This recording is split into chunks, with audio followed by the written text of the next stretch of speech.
Horror कहानियां थी। काला जादू।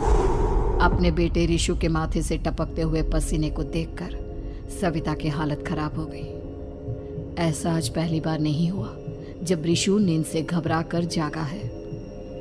हाय मेरा बच्चा, न जाने किसकी नजर लग गई है तुझे। जब से मेरे बच्चे ने 10वीं के एग्जाम में स्कूल टॉप किया है तब से रोज बुरे बुरे सपने आने लगे हैं। हाँ माँ, मैंने आज फिर से एक काले साए को देखा। वो यहीं मेरी आंखों के सामने खड़ा था। माँ मुझे बचा लो माँ। वो मुझसे कह रहा था कि मुझसे बदला लेगा। माँ कहीं ये प्रशांत। चुप कर, कैसी बात कर रहा है? दोबारा उसका नाम मत लेना। तुझे पता है ना, उस प्रशांत ने आत्महत्या कर ली, तो बार बार उसका नाम मत लिया कर। मम्मी, क्या सच में प्रशांत ने आत्महत्या की थी? चुप कर, बहुत सवाल पूछता है आजकल। और फिर रात के वक्त सविता के पूरे घर में एक अजीब सा काला धुआं छाने लगा। गहरी नींद में सोई सविता की जैसे ही आंख खुली उसका दम घुटने लगा।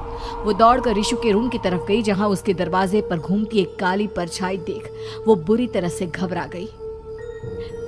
कौन है वहाँ? कौन है? सामने आओ। ये मैं हूँ, तुम्हारी काली करतूत।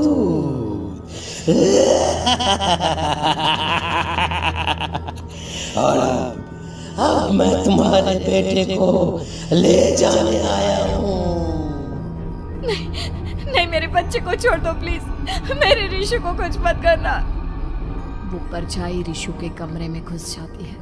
सविता भी उसके पीछे पीछे दौड़कर जाती है और देखती है कि अब वो साया साफ नजर आ रहा था। वो सर से पैर तक खून में सना हुआ था और उसके शरीर के सारे अंग कटे फटे हैं। क्या चाहिए तुम्हें? तुम जो बोलोगे मैं करूंगी, लेकिन मेरे रिशु को छोड़ दो। उस परछाई ने रिशु को गर्दन से पकड़कर दीवार के सहारे हवा में उछाल दिया। रिशु जोर जोर से चिल्लाने लगा। माँ बचाओ मुझे, बचा लो माँ। ये मुझे मार डालेगा। माँ मुझे बचा लो माँ। नहीं ऐसा मत करो। मुझे मार दो लेकिन मेरे बच्चे को छोड़ दो। मैं तुम्हारे आगे हाथ जोड़ती हूँ। वो परछाई रिशु को जमीन पर गिरा देती है और अचानक वहां से गायब हो जाती है। रिशु, मेरा बच्चा, तू ठीक तो है ना? कुछ बोल बेटा, क्या हुआ है तुझे? मैं ठीक हूँ माँ। क्या हुआ था यहाँ पर? कुछ नहीं बेटा, कुछ नहीं। तू परेशान मत हो। हम कल ही गांव के बाहर जो तांत्रिक महाराज रहते हैं उनके पास चलेंगे। ठीक है माँ, हम जल्द ही उनके पास चलेंगे। मुझे बहुत डर लग रहा है माँ।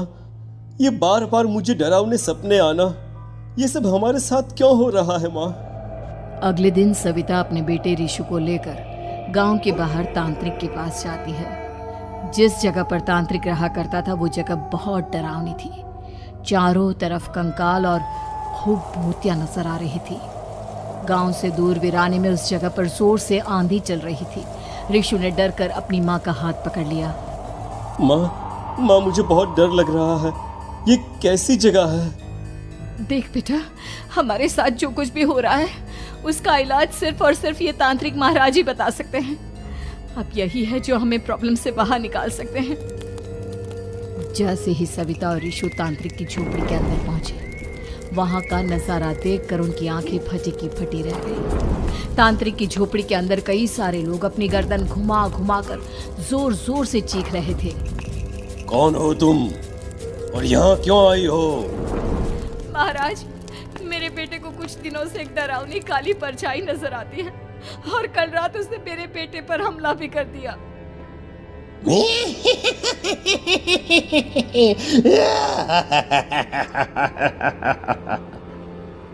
मम्मी हमें यहाँ से चलना चाहिए। ये जगह मुझे ठीक नहीं लगती। नहीं बेटा, ऐसा नहीं कहते। रुक जाओ, 2 मिनट के लिए रुक जाओ। क्या कहा? काली परछाई? तुम्हारे बेटे पर किसी काली परछाई ने हमला किया? हाँ महाराज, वो कह रही थी कि वो मेरे बेटे को कुछ कर देगी। कोई उपाय बताइए महाराज। मेरे बेटे के साथ कुछ गलत नहीं होना चाहिए।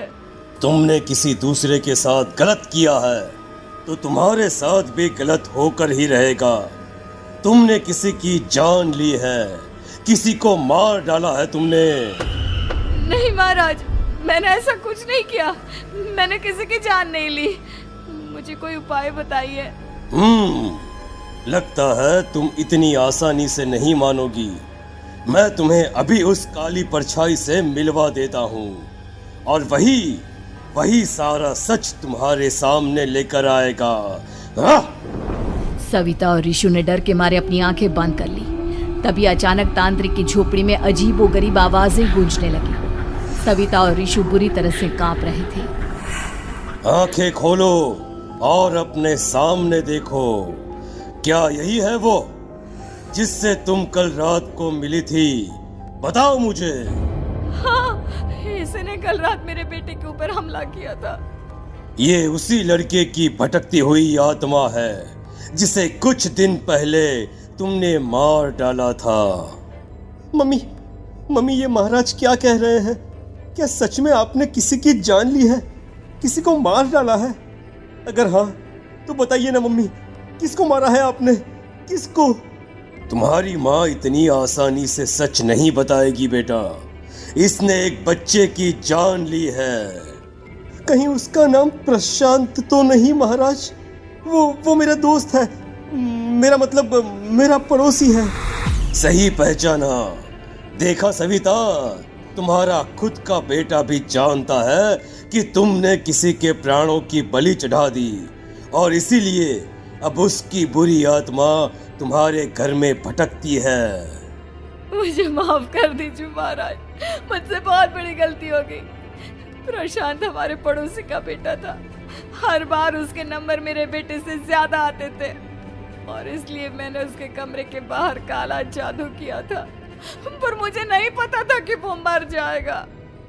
तुम्हारे उसी काले जादू वाली गुड़िया के अंदर एक बुरी आत्मा थी जिसने उस बच्चे के दिमाग पर बुरा असर कर दिया और उसी की वजह से उस लड़के ने अपनी बालकनी से कूदकर आत्महत्या कर ली। इसकी वजह सिर्फ और सिर्फ तुम हो, तुम। नहीं महाराज, जो कुछ भी हुआ मुझे नहीं पता था कि प्रशांत अपनी जान दे देगा। प्रशांत की आत्मा इस वक्त तुम्हारे सामने खड़ी है, हमसे बात करना चाहती है। बोलो क्या कहना चाहते हो? मैं जीना चाहता था, बड़ा होकर कुछ बनना चाहता था।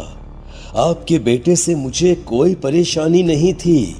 अरे वो तो मेरा अच्छा दोस्त था। मुझे माफ कर दो बेटा, मुझसे बहुत बड़ी गलती हो गई, मुझे माफ कर दो। माफ करने से मुझे वापस जिंदगी नहीं मिल जाएगी। मेरे माँ बाप आज भी मेरे लिए रोते हैं। आपने मेरे साथ बहुत गलत किया है, बहुत गलत। और तभी अचानक प्रशांत की आत्मा वहां से गायब हो जाती है। सविता जोर जोर से रोने लगती है। सुन लिया तुमने? ये तुम्हारे अपने ही किए हुए पाप हैं जो इस तरह से तुम्हारे सामने आ रहे हैं। माँ, ये आपने अच्छा नहीं किया। सिर्फ 10th बोर्ड के एग्जाम में मैं टॉप कर पाऊं, इसलिए आपने मेरे दोस्त के ऊपर काला जादू कर दिया। नहीं मम्मी नहीं, अब हम कभी खुश नहीं रह पाएंगे, कभी नहीं। मेरे दोस्त की आत्मा को कभी शांति नहीं मिलेगी मम्मी, कभी नहीं। लेकिन मैंने जो कुछ भी किया सिर्फ तुम्हारे लिए किया। वो लड़का हमेशा फर्स्ट पोजीशन पर आ जाता था और इस वजह से हमेशा तुम्हारे मार्क्स कम पड़ते थे। मैंने तो सिर्फ उस पर एक छोटा सा काला जादू किया था बेटा। मुझे क्या पता था कि उसका ये नतीजा निकलेगा। जिस गुड़िया को तुमने उस लड़के के कमरे के दरवाजे पर लगाया था, दरअसल उसके अंदर एक बुरी आत्मा का प्रवेश हो गया था, जैसा कि अक्सर काला जादू करते समय हो जाता है। मुझे अपनी गलती का एहसास हो गया है। मैं प्रायश्चित करना चाहती हूँ, आप बताइए मैं क्या करूँ? प्रशांत के घर जाकर उस काली गुड़िया को वहां से निकालकर यहाँ लेकर आओ। मैं उसे आग में जलाकर राख कर दूंगा और उसके बाद प्रशांत की आत्मा को हमेशा के लिए मुक्ति मिल जाएगी। अगली रात सविता चुपचाप अपने पड़ोसी प्रशांत के घर जाती है। प्रशांत के माँ बाप प्रशांत की मौत के बाद उस घर को छोड़कर हमेशा के लिए वहां से चले